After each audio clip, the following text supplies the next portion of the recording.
Start. See, whenever a software company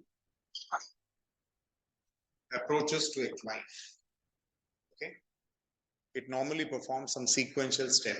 The first step is called as feasible study. Okay, so client will provide a document called as BRS document, which stands for Business Requirement Specification. Okay, whatever he wants, he gives you the information about the business operations. Okay, so we will take that in form of a document called as BRS document. What it tells about requirement, what they want is provided in BRS document. Then what we do is we go back and we discuss with the team and we prepare a document called as SRS document. It stands for System Requirement Specification. Two documents. Client provided BRS. We are looking into that and preparing SRS. Two documents are done. This SRS document will give it to client. He will review. Yes, this is what I want. He gives a confirmation. Okay. And then you can start working on the coding part. Before they start the work, the company and the software company, that is client and software company, they come together and they get into agreement. That agreement is called as SLA,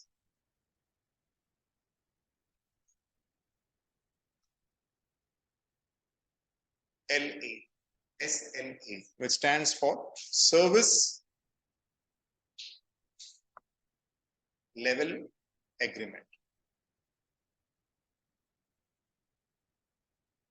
So assume that you are a software company and I'm a business owner. So I'll come to you, give BRS, you give me SRS. I give confirmation, yes, this is what I want. And we get into an agreement. That agreement is called as SRS, like witness signature, who is getting into the deal. Legal information will be there in service level agreement. Okay, so as a software, you promised that I'll finish within 2 years. This is my costing, but this is my budget. This is what is my plan. This many people are going to work on your project. Okay, which is called as service level agreement. You sign, I'll also sign. And both of us will deposit some amount in the bank together. If you are not able to do it in 2 years, you forget about your money. Okay. Similarly, if I'm going on giving you trouble, you'll say, I'll take this money, I'll not give you service. So both will be having advantage if they're not doing the work properly. That is what is mentioned in your service level agreement. Like you have a property, someone wants to take it for rent. So you have rental agreement that he'll be there for 11 months with the amount 10,000. After 11 months, 10% hike will be there. Okay, so 10,000 into maybe let's say 10% hike. They will add the amount, let's say 1,000 rupees, they're going to add it. So it will become what? Instead of 10,000, you'll start getting 11,000 or maybe 10,500, depending on the percentage. That is given in service level agreement. Same way, software companies also will sign the document called as service level agreement. Software companies will have developers who develop, testers who will test. Okay, so whatever they give to tester, they'll test. Whatever is given to developer, they'll work on that. So these two documents will be very, very important because it tells about requirement, it tells about system requirement also. If anything goes wrong here at this point, only documentation only, if anything goes wrong, there are 100% chances that the project will collapse. No one will be happy. The project might not be, like they are not able to complete it on time. So they'll have proper planning. This date we are going to start, this date we are going to end. They'll have a proper timeline. And they work on the basis of that time. Okay. How many people are going to work on your project? It is decided and they prepare a document to understand the budget. the total cost of the project. It will not be in lakhs, it will be in crores only. So whatever is the plan, they maintain it in a document called as EED document, which stands for Effort Estimation Document. What does it have? How many people are going to work? One day, how many hours? Weekly, how many hours? Yearly, how many hours? Because you're paid hourly. Okay, client is going to give me bulk amount, but I'm going to pay you on the basis of hourly basis. So maybe $70 per hour. Okay, so if I'm taking $70 per hour, just check this. I'm opening up a calculator so that we can do some small calculations. Okay, so here I'll just say $70 per hour, not 80, 100, 70 only, very minimum $70. So you're working in one day, 8 hours, which is equivalent to 560 or how many days? One day. $560 in one day. You are working for 1 week. Total number of hours we have to calculate. Okay, and you're doing it for how many days? 5 days. So 560 into 5. Okay, into 5. $2,800 for 1 week. Okay, 5 days now, Monday, Tuesday, Wednesday, Thursday, Friday, 5 days. Saturday, Sunday is off. So 5 days, that much money you're generating, $800, which is equivalent to how much? Let's say 80 rupees for a dollar. So in week, you are generating revenue of 2,24,000. And who is going to claim it? Software company is going to claim my resource I need to pay $2,24,000 for 1 week. Will they give you for a week? No, they'll take you for 1 month. And in 1 month, you'll have 4 weeks. So here, this is for 1 week. Into 4. 8,96,000 for 1 month. Into 12. 1 crore plus. Okay, for 1 year you are generating 1 crore. Software company will give you 1 crore. They will give you a package of 5 lakhs, 12 lakhs like that, which is very cheap. So if I minus from here, minus let's say 12 lakhs package, 95 lakhs is profit. And he's working for let's say 1 project only. So 95 is fine. Only you, single person, only this much revenue is generating.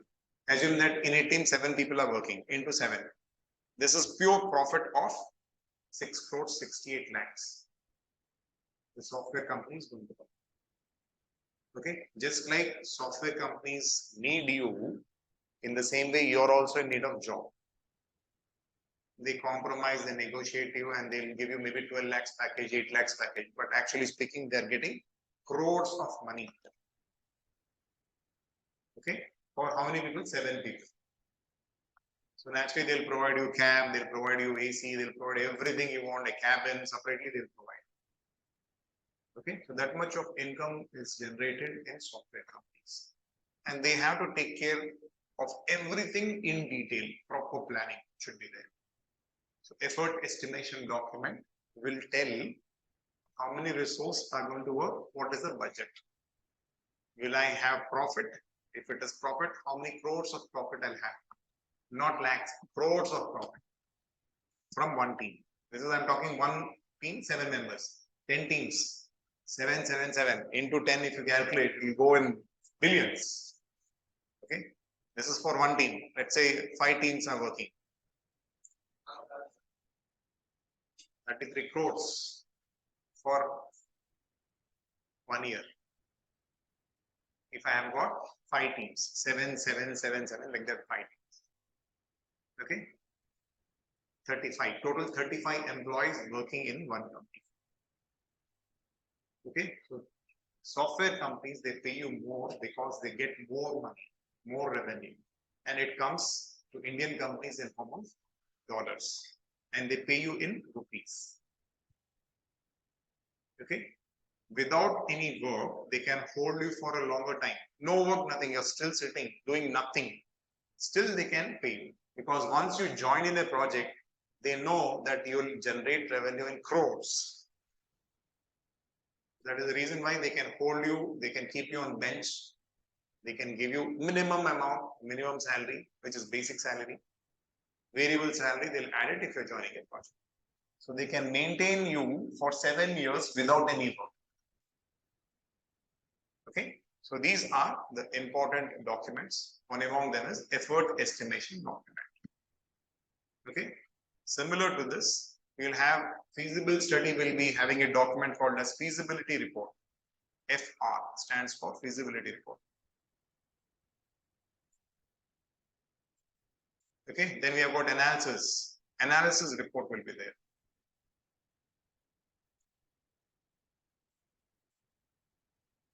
Okay, design, you'll have DD, design document.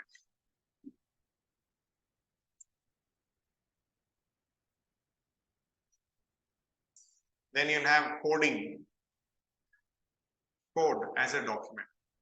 Okay, whatever coding programmers do, they maintain a Word or Excel or whatever to hold the code as backup. Okay, code. And then you'll get reports. We call it as TR, test reports. Okay. Then we have got, we say manuals will be there, like we call them as user manuals. Okay. In the phase of documentation, they prepare documents which are useful for the end user. We call them as user guide or user manuals. User guide. Or even TG stands for troubleshooting guide.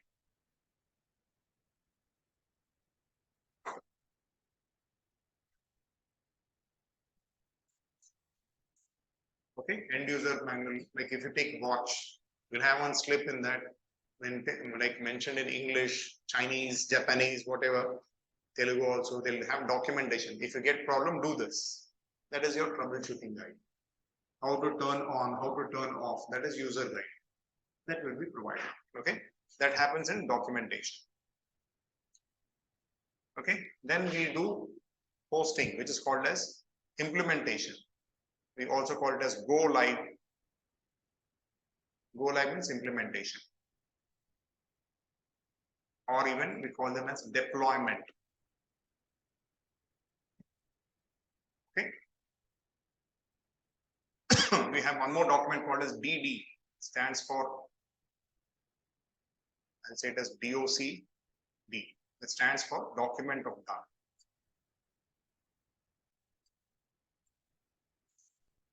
Okay. So all this will be there, and even you'll have a TD, stands for training document.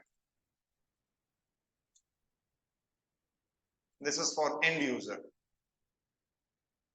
So many documents will be involved in this total 9 phases. Everything will be like properly maintained. And this document will be given to the client, and he'll have that confidence that, okay, I got good product. And they start using the product. Okay. If there is any problem, they look into user guide, user manuals, troubleshooting guides. They'll solve the problem. If it is complicated, cannot be solved, they will go back to the software development company asking, this is the problem, give us the solution. Again, they redevelop it and they give it back. Okay. So when they are doing this, we come across something which is called as version and build. BUILD, build. Okay. Now let us say version is 1.1 or 1.0. If any modification, major modification, they will change the version to, let's say, 2.0. Like that, they will go on increasing different versions. Similarly, you'll be having builds, let's say 1000. Small change, they come across build. Okay. Major change, you come across version. Okay, so version is referring to major changes. Build is referring to small changes. Okay, which is done by software developers. Okay, the entire work will be done either by production unit or QA QC unit. QA or QC unit, which is also called as testing.